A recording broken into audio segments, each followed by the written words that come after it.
5 തലമുറകളായി നിങ്ങൾക്കൊപ്പം PRS hospital. നമസ്കാരം. ഞാൻ ഇന്നലെ 24 ചാനലിൽ ഒരു ചർച്ചയ്ക്ക് പോയിരുന്നു.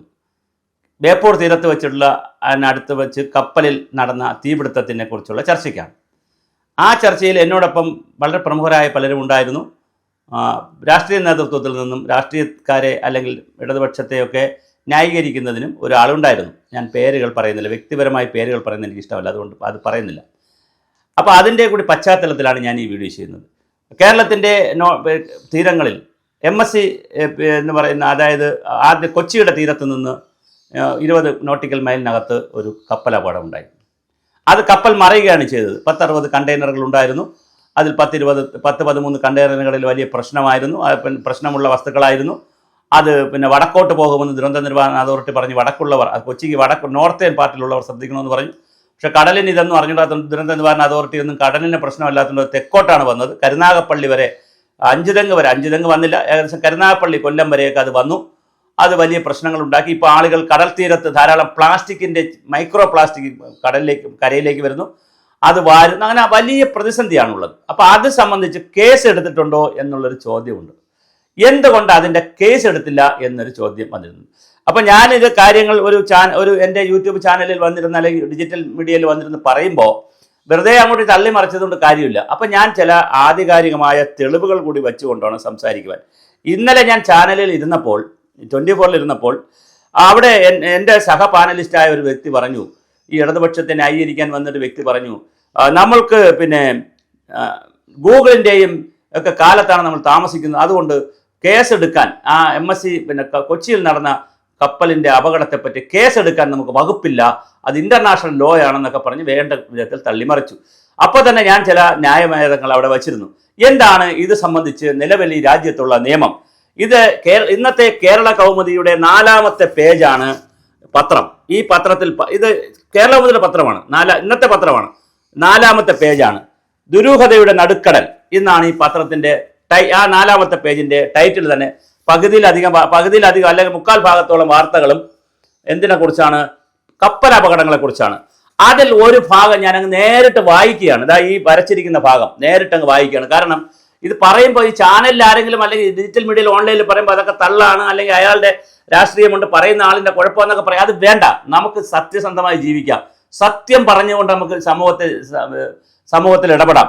ഇതിനകത്ത് പറയുന്നത് എന്താണെന്നറിയാമോ? തിരുവനന്തപുരം കൊച്ചിക്കടുത്തെ കപ്പൽച്ചാലിൽ MSCLC കപ്പൽ മുങ്ങിയ സംഭവത്തിൽ കപ്പൽ കമ്പനിക്കെതിരെ ക്രിമിനൽ കേസെടുക്കാതെ ഇൻഷുറൻസ് തുക നേടിയെടുക്കാൻ സർക്കാർ. ക്രിമിനൽ കേസെടുത്താൽ ഒരുപാട് കാലം നീണ്ടുപോകും. വലിയ ഇന്റർനാഷണൽ കമ്പനികളായതുകൊണ്ട് അവർ കേസ് പറിച്ച് നീട്ടിക്കൊണ്ടുപോകും. നമുക്ക് ഇൻഷുറൻസ് കിട്ടൂല. അതുകൊണ്ട് ക്രിമിനൽ കുറ്റം ചെയ്തത് കുറ്റമല്ലാതാകുമോ? അല്ലെങ്കിൽ അതിന് സമാനമായൊരു കുറ്റം ചെയ്തത് കുറ്റമല്ലാതാകുമോ? വീഴ്ച അതിൻ്റെ ഉത്തരവാദിത്വം ആരെ പുറത്ത് ചുമത്തും? അതൊരു ചോദ്യമായി നിൽക്കുന്നു. അതുപോലെ തന്നെ ഇതേക്കുറിച്ച് കേന്ദ്ര ഷിപ്പിംഗ് ഡയറക്ടർ ജനറലിന് സർക്കാർ ഉറപ്പ് നൽകിയിട്ടുണ്ട്. ഇൻഷുറൻസ് വൈകരുതെന്നാണ് കാരണം എന്ന് കേന്ദ്ര ഷിപ്പിംഗ് ഡയറക്ടർ ജനറലിന് കേരള സർക്കാർ മറുപടി കൊടുത്തിരിക്കുന്നു. അതുപോലെ തന്നെ മറ്റൊരു കാര്യം കൂടെ പറഞ്ഞിരിക്കുന്നു. കപ്പലിൽ 640 കണ്ടെയ്നറുകൾ ഉണ്ടായിരുന്നു. 600 കോടി മൂല്യമുള്ള വിവിധ ഇനം കാർഗോയും ഉണ്ടായിരുന്നുവെന്നാണ് കണക്ക്.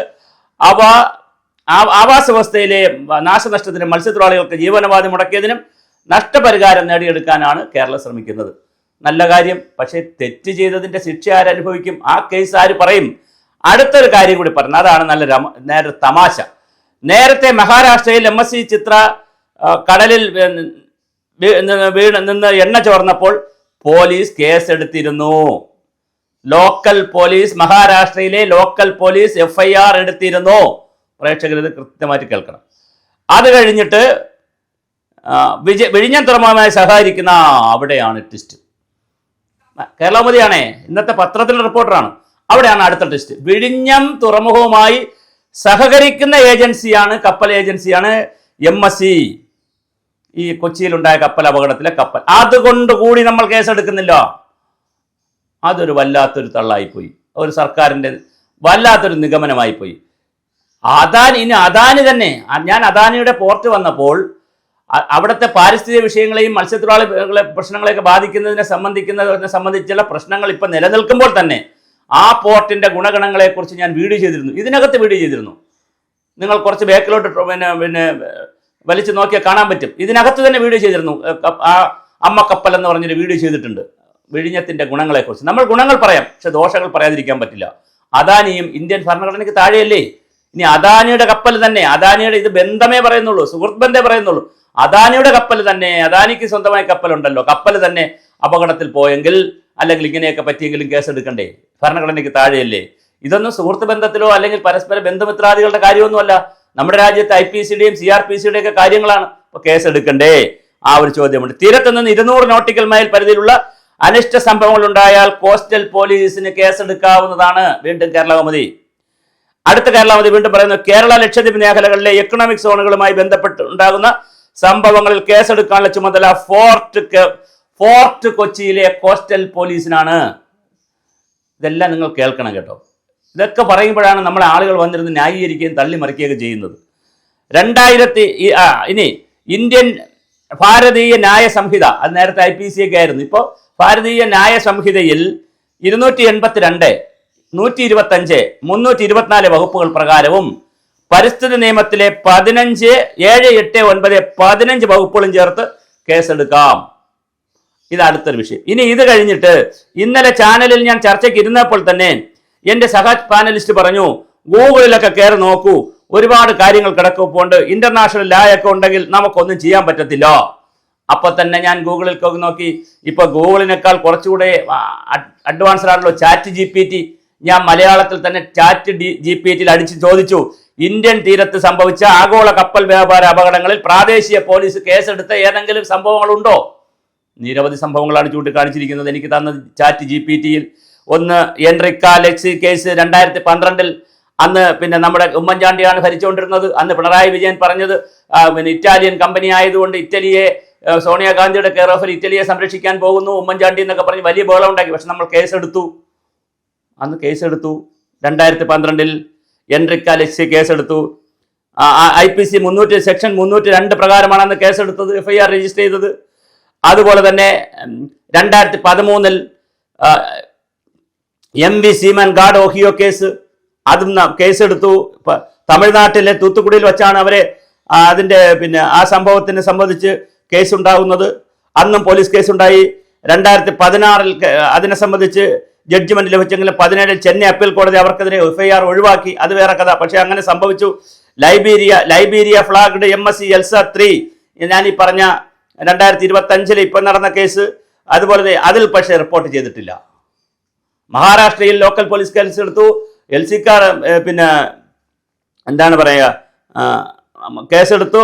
അതുപോലെ തന്നെ എൻറിക്ക ലെക്സിയിൽ നമ്മൾ കേസെടുത്തു, നമ്മൾ തന്നെ കേസെടുത്തു. അതേസമയം ഇപ്പൊ നടന്ന 2 കപ്പൽ അപകടത്തിലും നമ്മൾ FIR എടുക്കുന്നില്ല. നമ്മൾ അതിന് പറയുന്ന ന്യായം, ഇത് കപ്പലാണ്, കടലാണ്, ഇന്റർനാഷണൽ ആണ്, നോട്ടിക്കൽ മൈലാണ്, ചക്കയാണ്, മാങ്ങയാണെന്നൊക്കെ പറഞ്ഞ് നമ്മൾ ഇങ്ങനെ സമയം കളയുന്നുണ്ട്. ഒരു കാരണവശാലും ഇത് അനുവദിക്കാവുന്നതല്ല. നിർബന്ധമായി നമുക്ക് ഇൻഷുറൻസ് ഒക്കെ കിട്ടണം, അത് വേറെ കാര്യം. പക്ഷെ തെറ്റ് ചെയ്തിട്ടുണ്ടെങ്കിൽ ആരാണ് കുഴപ്പം, എന്താണ് പ്രശ്നമെന്ന് നമുക്ക് കണ്ടുപിടിക്കപ്പെടേണ്ടതുണ്ട്. എന്താണ് ഇത് നമുക്ക് എന്നറിയാൻ നമുക്ക് താല്പര്യമുണ്ട്. അതാണ് അതിൻ്റെ 1ാം ഭാഗമായി എനിക്ക് പറയുവാനുള്ളത്. ഇനി ഇതിൻ്റെ 2ാം ഭാഗം എന്നുള്ള നിലയിൽ നമുക്ക് ചിന്തിക്കേണ്ടത്, 1ാം ഭാഗം അങ്ങനെ നിൽക്കട്ടെ, കേസ് എടുത്തതാണ്. 2ാം ഭാഗം എന്നുള്ള നിലയിൽ നമുക്ക് ചിന്തിക്കേണ്ടത് കൊളംബോയിൽ നിന്ന് നവ മുംബൈയിലേക്ക് പോയിട്ടുള്ള പിന്നെ അടുത്ത കപ്പലാണ്. പിന്നെ അവിടെ എവിടെ സംഭവിച്ചു, വാൻഹാൻ 503 എന്ന് പറയുന്ന കപ്പലാണ്. ഈ ബേപ്പൂർ തീരത്തിന് അടുത്ത് വെച്ച് എന്ത് സംഭവിച്ചത്, തീ പിടിച്ചത്. അതിനകത്ത് നിരവധി ഖരവസ്തുക്കൾ ഉണ്ടായിരുന്നു. ഈ ഖരവസ്തുക്കളെയൊക്കെ class 3, class 2, class 1, class 4, class 5, class 6, അതായത് വിവിധ വിഭാഗങ്ങൾ ഉൾപ്പെടുത്തിയിട്ടുണ്ട്. ആ വിഭാഗങ്ങളിൽ ഓരോ വിഭാഗങ്ങളിലും വസ്തുക്കൾ ഉൾപ്പെടുത്തിയിട്ടുണ്ട്. അപ്പൊ അത് അങ്ങനെ ഒരു ക്ലാസിഫിക്കേഷൻ നടത്തുന്നു. അപ്പോൾ ക്ലാസ് 3 ഞാൻ ചില ഉദാഹരണങ്ങൾ പറയാം മനസ്സിലാകാൻ വേണ്ടി മാത്രം. Class 3 petrol, diesel, methanol, acetone, toluene, അങ്ങനെ തുടങ്ങിയിട്ടുള്ള കുറെ കാര്യങ്ങൾ. ക്ലാസ് 6 കുറെ കാര്യങ്ങൾ ഉൾപ്പെടുത്തിയിട്ടുണ്ട്. അതെന്താന്ന് വെച്ചാൽ നമുക്ക് ജസ്റ്റ് ക്ലാസ് 3 അല്ല ക്ലാസ് 6 അതുകൊണ്ടായിരുന്നു നമ്മുടെ അവിടെ ഈ പറഞ്ഞ കപ്പൽ കത്തിയതിൽ. അതിൽ വിഷവസ്തുക്കളാണ്, കീടനാശിനികൾ, സയനൈഡ്, മെത്തനോൾ, ഫോർമാഡ് ഹെഡ് എന്നൊക്കെ പറയുന്ന വളരെ ഗുരുതരമായ വിഷവസ്തുക്കളുണ്ട്. പിന്നെ 4.2 എന്ന് പറയുന്ന ഐറ്റം ഉണ്ടായിരുന്നു വിഭാഗത്തിൽപ്പെട്ടത്. White phosphorus, aluminium powder, iron sulphide, coal tar pitch എന്നൊക്കെ പറയുന്ന വസ്തുക്കളും ഉണ്ടായിരുന്നു. 4.1 ഉണ്ട്, 4.2 ഉള്ളതുപോലെ 4.1 ഉണ്ട്. കമ്പോർ, ഫോസ്ഫറസ്, നാഫ്തലിൻ, ഇങ്ങനെ നൈട്രോ സെല്ലുലോസ്, ഇങ്ങനെ തുടങ്ങിയിട്ടുള്ള 4, പിന്നെ അതുപോലെ തന്നെ 3, 4, 4, 1, 6, അങ്ങനെ 6, 1, 6 അല്ല 6, 1, അങ്ങനെ 4 വിഭാഗത്തിലുള്ള രാസവസ്തുക്കളും ഉണ്ടായിരുന്നു. ഇതുകൊണ്ട് സംഭവിക്കുന്നത് ഖരവസ്തുക്കൾ ഉണ്ടായിരുന്നു, രാസവസ്തുക്കൾ ഉണ്ടായിരുന്നു, ദ്രാവക വസ്തുക്കൾ ഉണ്ടായിരുന്നു. ഇതുകൊണ്ട് സംഭവിക്കുന്നത് അന്തരീക്ഷത്തിന് കുഴപ്പം, കടലിന്റെ അന്തരീക്ഷത്തിന് കുഴപ്പം വരാം, അത് കരഭാഗത്തേക്ക് ബാധിക്കാം, കടൽ ജീവികളെ ബാധിക്കാം, കടലിന്റെ ദ്രാവകാവസ്ഥയെ, ജലത്തെ ബാധിക്കാം. അങ്ങനെ വിവിധ തരത്തിലുള്ള പാരിസ്ഥിതിക ദുരന്തങ്ങൾ ഉണ്ടാക്കാൻ കഴിയുന്ന, മത്സ്യസമ്പത്തിനെ ബാധിക്കുന്ന, ആവാസ വ്യവസ്ഥയെ ബാധിക്കുന്ന അപകടങ്ങളാണ് ഈ കപ്പലിന്റെ തീരങ്ങൾ, നമ്മുടെ കേരളത്തിന്റെ തീരങ്ങളുണ്ടായ 2 അപകടവും. അതുകൊണ്ട് ഇതിനെ സംബന്ധിച്ച് വളരെ സമഗ്രമായ പഠനങ്ങളും ഗവേഷണങ്ങളും നടത്താതെ എന്തെങ്കിലുമൊക്കെ വന്ന് പച്ചാപിച്ചാവെന്നുള്ള കാര്യങ്ങൾ ചാനലുകളിൽ പറയുന്നത് ശരിയല്ല. വളരെ കൃത്യവും സമഗ്രവുമായ അന്വേഷണം നടക്കും നമുക്ക് പ്രതീക്ഷിക്കാം. കേസെടുക്കേണ്ട കേസുകളിൽ കേസെടുക്കുക തന്നെ വേണം.